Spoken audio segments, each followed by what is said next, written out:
Students, today's topic is harmful microorganism. Harmful micro organism की अभी तक तो हमने चैप्टर में पिछले पार्ट में क्या पढ़ा था कि जो माइक्रो ऑर्गेनाइजम्स होते हैं क्या होते हैं, कितने टाइप के होते हैं, कहाँ पाए जाते हैं, ठीक है, और किस तरीके से ये हमारे फ्रेंड्स हैं। ठीक है, अब हमने पढ़ना है कि हमें नुकसान भी पहुँचाते हैं, ये हार्मफुल भी होते हैं, इसके बारे में किस तरीके से वो हमारे लिए हार्मफुल होते हैं। Micro organism are harmful in many ways. Microorganism जो है बहुत तरीके से हमारे लिए नुकसानदायक होते हैं। Some of the micro organisms cause disease in human beings, plants and animals. कुछ जो माइक्रो ऑर्गेनाइज्म हैं वो क्या होते हैं, बीमारी का कारण होते हैं ह्यूमन बीइंग्स में और प्लांट्स में और एनिमल्स में। Such disease cause micro organism are called pathogen. जो इन माइक्रो ऑर्गेनाइज्म से जो डिसीज़ होती है, ऐसी माइक्रो ऑर्गेनाइज्म के कारण जो डिसीज़ होती है, ऐसे माइक्रो ऑर्गेनाइज्म को क्या बोलते हैं, pathogen. Some microorganism spoil food, clothing and leather. Let us study more about their harmful activity. बहुत सारे जो माइक्रो ऑर्गेनाइजम्स होते हैं वो क्या करते हैं, उनकी वजह से जो है फूड भी स्पॉइल हो जाते हैं, ख़राब हो जाते हैं, कपड़े भी ख़राब हो जाते हैं, लेदर भी ख़राब हो जाते हैं। अब हम इसके बारे में, इसकी हार्मफुल एक्टिविटीज़ के बारे में डिटेल से पढ़ेंगे। Disease causing micro organism in humans. अब जो जिन माइक्रो ऑर्गेनाइज्म की वजह से बीमारियां होती हैं उनके बारे में पढ़ेंगे, जो मनुष्य में जिन माइक्रो ऑर्गेनाइज्म की वजह से बीमारियां होती हैं। ठीक है, तो pathogen enter our body through air we breathe. जो पैथोजेंस होते हैं वो क्या करते हैं, जब हम सांस लेते हैं तो हमारी बॉडी में क्या करते हैं, एंटर कर जाते हैं। द वाटर वी ड्रिंक और द फूड वी ईट। जब हम पानी पीते हैं और खाते हैं तो they can also get transmitted by direct contact with an infected person और कैरियर बाय एन एनिमल। हम खाते हैं पीते हैं तो उसके थ्रू चला जाता है, या फिर कोई एक पर्सन जो इन्फेक्टेड हो, मतलब उसको प्रॉब्लम पहले से ही हो माइक्रो ऑर्गेनाइज्म से, और उसके थ्रू जो हेल्दी पर्सन है उसके अंदर चला जाए। Microbial disease that can spread from an infected person to a healthy person through air, water, food or physical contact are called communicable disease। तो जो हेल्दी पर्सन में जो इन्फेक्टेड पर्सन होता है उससे बीमारी पहुंच जाती है थ्रू माइक्रो ऑर्गेनाइज्म। ऐसी बीमारियों को क्या बोलते हैं, कम्युनिकेबल डिसीज। मीन्स एक इन्फेक्टेड पर्सन से हेल्दी पर्सन में जो बीमारी पहुंचती है थ्रू किसके, एयर के, वाटर के, फूड से या फिजिकल कांटेक्ट से, उसे क्या बोलते हैं, communicable disease. Example of the such disease including cholera, common cold, chicken pox and tuberculosis. और ये कुछ एग्जाम्पल हैं कम्युनिकेबल डिसीज की जो एक दूसरे से फैल जाते हैं, जैसे कि कॉलरा, ठीक है, कॉमन कोल्ड, चिकन पॉक्स और tuberculosis. When a person suffering from common cold sneeze, fine droplets of the moisture carrying thousands of virus are spread in air। जब कोई पर्सन जो है सफरिंग होता है, मतलब बीमार होता है कॉमन कोल्ड से, तो क्या करते हैं, छींकते खांसते हैं। तो छींकने से क्या होते हैं, जो फाइन ड्रॉपलेट, छोटे छोटे पानी की जो ड्रॉपलेट्स होती है, पानी की बूंदे होती है, मॉइस्चर्स होते हैं, वो क्या होते हैं, थाउजेंड्स ऑफ वायरस को क्या करते हैं, अपने साथ कैरी करके ले आते हैं हवा के अंदर। The virus may be enter the body of a healthy person while breathing and cause the infection.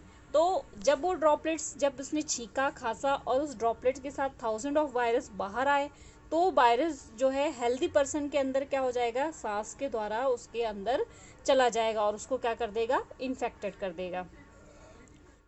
बूझो कह रहा है कि then how do you prevent the spread of communicable disease.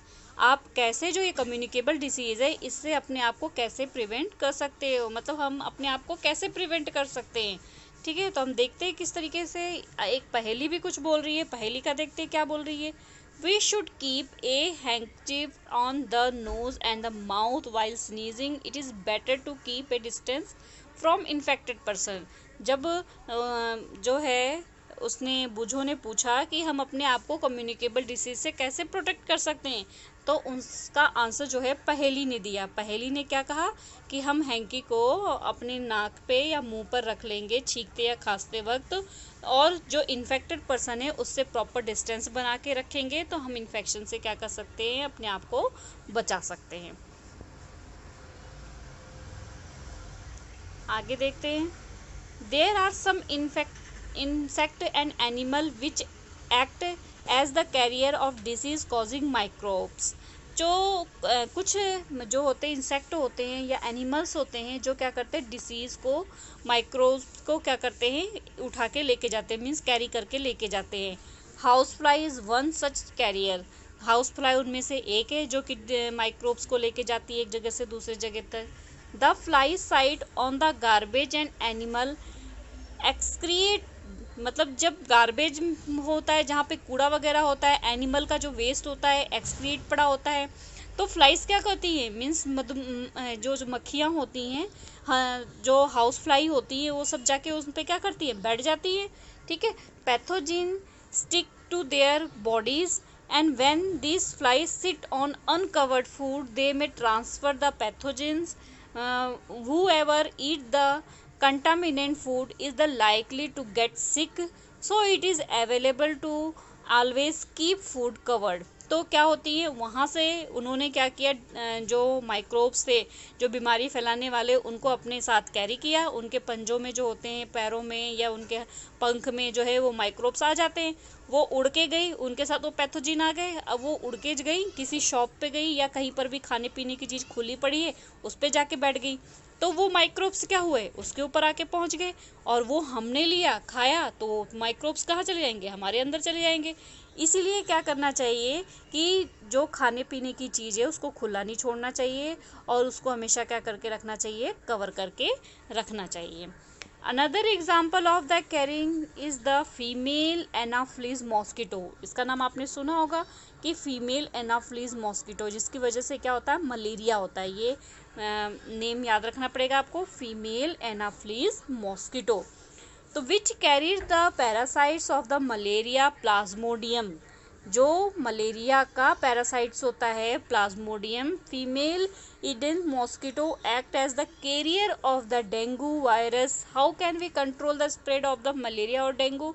तो जो फीमेल एनाफिलिस मॉस्किटो है, जो कि क्या करता है, जो मलेरिया के पैरासाइट्स होते हैं प्लाज्मोडियम, उसको क्या करता है, कैरी करता है, लेके जाता है एक जगह से दूसरी जगह, डेंगू के वायरस को लेके जाता है। अब हम कैसे कंट्रोल कर सकते हैं इसको, कैसे हम इसको रोक सकते हैं। यहाँ पर देखो ये डायग्राम बना हुआ है आपका फीमेल जो है एनाफिलिस मॉस्किटो का। ठीक है, आगे देखते हैं हम। अब पहेली कुछ कह रही है, पहेली क्या कह रही है देखते हैं। पहेली कह रही है कि why does the teacher keep telling us not to let water collect anywhere in the neighbourhood. कई बार टीचर कहती है ना आपको कि क्या कहते हैं, या टीचर ने वो उसने कहा कि टीचर क्यों कहते हैं कि अपने आसपास जो है पानी को खड़ा नहीं होने देना चाहिए, पानी इकट्ठा नहीं होने देना चाहिए, क्यों। तो all mosquito breed in water. जो मॉस्किटो की ब्रीडिंग होती है, मीन्स जो ढेर सारे मॉस्किटो की जो उत्पन्न होते हैं वो कहाँ होते हैं, ज़्यादातर पानी में।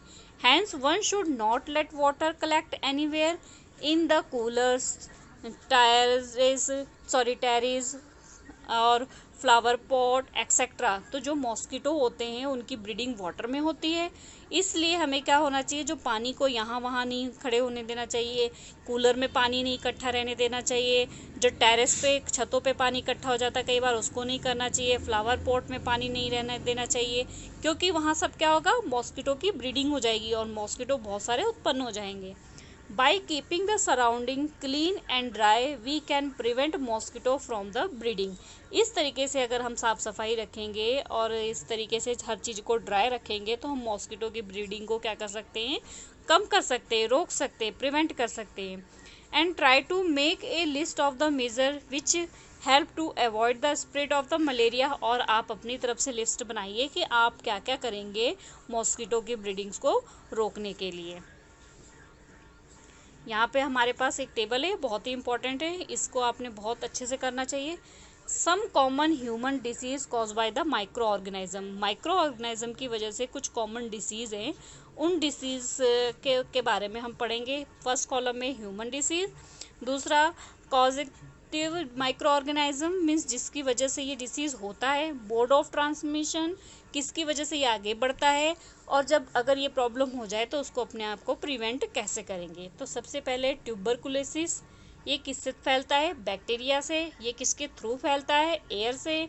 अगर ये जो है हो जाए प्रॉब्लम तो हमें क्या प्रिकॉशन लेना चाहिए?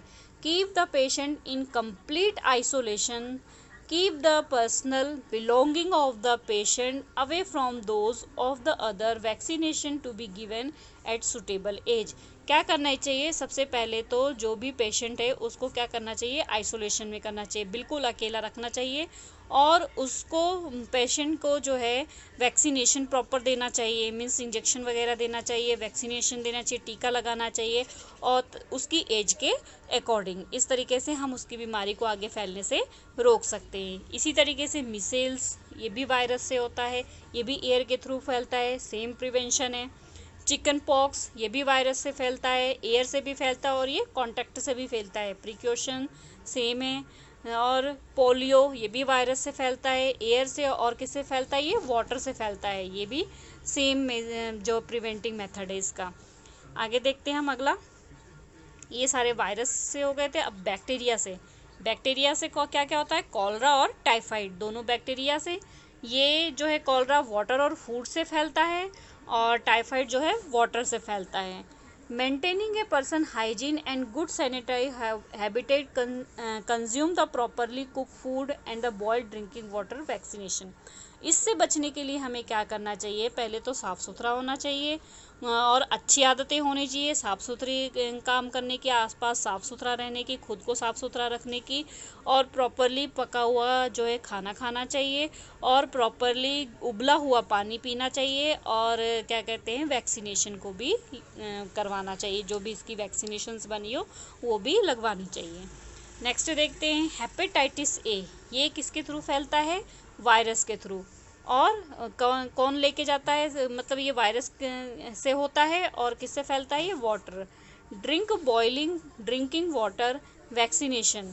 अगर ये प्रॉब्लम हो जाए तो इससे बचने के लिए, इससे प्रिवेंट रखने के लिए, या ये हो जाए तो अपने आप को थोड़ा सा केयरफुली रखने के लिए क्या करना चाहिए हमें? एक तो उबला हुआ पानी पीना चाहिए, और इसका वैक्सीनेशन करवाना चाहिए। आगे देखते हैं, हमारा है मलेरिया किससे फैलता है? प्रोटोजोआ से, मॉस्किटो से। ठीक है, जो मलेरिया होता है वो उसका कौन कैरी लेके जाता है? प्रोटोजोआ जो उसका है, जिसके कारण होता है। मॉस्किटो उसका कैरियर है जो उसको लेके जाता है। अब कैसे? या तो मच्छरदानी लगाएंगे हम, और इंसेक्ट को मारने वाली दवाइयाँ छिड़की जाए, ताकि इनकी ब्रीडिंग को क्या किया जाए? कंट्रोल किया जाए, और वाटर को यहाँ वहाँ अपने आसपास कलेक्ट ना होने दिया जाए। ठीक है। Some of the common disease affected human, their mode of the transmission and new general method of the prevention are show in table 2.1। यहाँ पर हमने अभी पढ़ लिया कि कुछ कॉमन डिसीज़ दिए हुए थे जो कि ह्यूमन, और जो उनके मतलब प्रॉब्लम्स को क्रिएट करते थे, ह्यूमन में हो जाते थे, और किस तरीके से फैलते थे, और कैसे हम उसके प्रिजर्वेशन कर सकते हैं। अब आगे नेक्स्ट टॉपिक है हमारा disease causing micro organism in animal. ठीक है, कि एनिमल में जो है, जो ये डिसीज़ माइक्रो ऑर्गेनाइज्म की वजह से फैलता है, कारण होता है, वो कैसे होता है, इसको हम नेक्स्ट लेक्चर में पढ़ते हैं। Okay students, I hope